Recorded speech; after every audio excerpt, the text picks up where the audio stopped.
আস্তি বলো নাই বলো কিছুই হবে না রে সব সারা বাইচা যাইবো বঙ্গোপসাগরে ওই আস্তি বলো নাই বলো কিছুই হবে না রে। আব্দুল্লাহ বলো গতকালকে থেকে বিএনপির নেতাকর্মীদের বা ইশরাক সমর্থকদের এই গানের তালে তালে আসিফদেরকে বঙ্গোপসাগরে বা হাসনাতদেরকে বঙ্গোপসাগরে বা হাসিনা যেই পথে পালিয়ে গেছে সেই পথে পালিয়ে যাওয়ার জন্য যে গানটা তৈরি করেছেন এটা রাতারাতি মোটামুটি ভাইরাল হয়ে গেছে। দর্শক, ইশরাক ইস্যুতে নতুন মোড় আবারও আমরা সামনে দেখছি।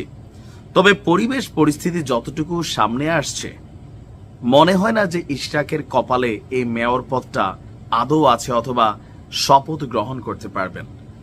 গতকালকে আপনার বিএনপি নেতা ইশরাককে তার মেয়র পদের শপথ নেওয়ার দাবিতে আবারও নগর ভবন চত্বরে অবস্থান নিয়েছিলেন তার সমর্থকরা।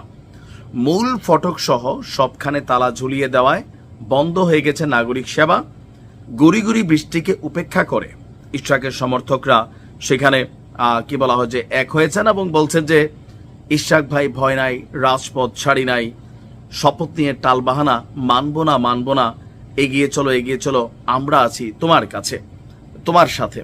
এখন এই পরিস্থিতিতে বিএনপির অনেক নেতাকর্মী প্লাস ইশরাকের সমর্থকরা মনে করছেন এই টোটাল গেমটা হচ্ছে কি বলা হয় যে ধরেন আমাদের উপদেষ্টা আসিফ এবং তার সমর্থক বা যারা আছেন তাদের কুশীলব তাদের করা একটা পরিকল্পনা, আর এটা বিভিন্ন ক্ষেত্রে প্রকাশিত হয়েছে। এখন আসলে সর্বশেষ আপডেট কি? গতকালকে ইশরাকের এই মেয়র হিসাবে শপথ পড়ানোর ইস্যুতে সাংবিধানিকভাবে সিদ্ধান্ত নেওয়ার একটা সিদ্ধান্ত আসছে, যেটা নেবে নির্বাচন কমিশন অথবা ইসি।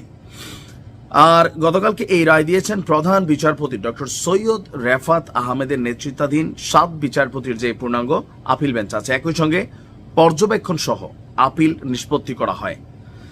আর ইশরাকের শপথ ইস্যুতে যে পূর্ণাঙ্গ রায় প্রকাশ করেছে আপিল বিভাগ, রায়ে আদালতের বক্তব্য, ইশরাকের শপথ ইস্যু পুরাটাই ছিল নির্বাচন কমিশনের এখতিয়ারধীন।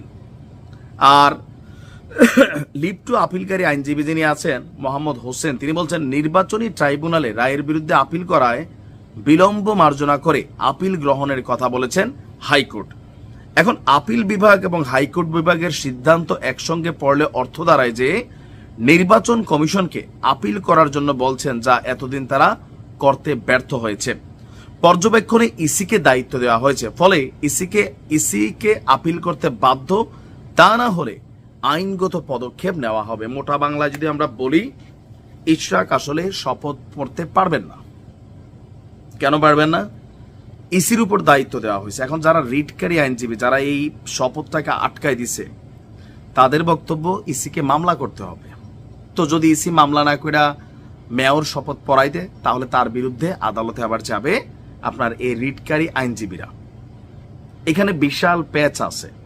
প্যাচটার মধ্যে হচ্ছে যে এই নির্বাচনে ইশরাক সেই 2020 সালে 3 মার্চ তিনি যে মামলা করেন, সেখানে কেউ কেউ বলছেন যে তিনি এটাকে অবৈধ নির্বাচন দাবি করেছেন। আরো বিভিন্ন ধরনের বক্তব্য আছে, যদিও এগুলো নিয়ে নানান ধরনের কাউন্টার হচ্ছে। তবে সকল ক্ষোভ গিয়া পড়তেছে এনসিপির উপর, উপদেষ্টাদের উপর, নাহিদের উপর, হাসনাত আব্দুল্লাহর উপর, বাকিদের উপর, এমনকি তাদেরকে প্রকাশ্যে বঙ্গোপসাগরে ভাসিয়ে দেওয়ার কথাও বলা হচ্ছে। আর এই কনফ্লিক্টগুলো আগামী জাতীয় নির্বাচনে ডক্টর ইউনূসের সাথেই ঘটবে। এবং কি ধরেন এই ইস্যুতে নির্বাচন কমিশনের উপর আস্থা হারিয়েছে এনসিপি, তারাও কিন্তু সমাবেশ করেছে। তো সবকিছু মিলিয়ে আমরা যদি বুঝতে পারি ইশরাকের শপথ এখন হচ্ছে না, এটা নিশ্চিত থাকেন।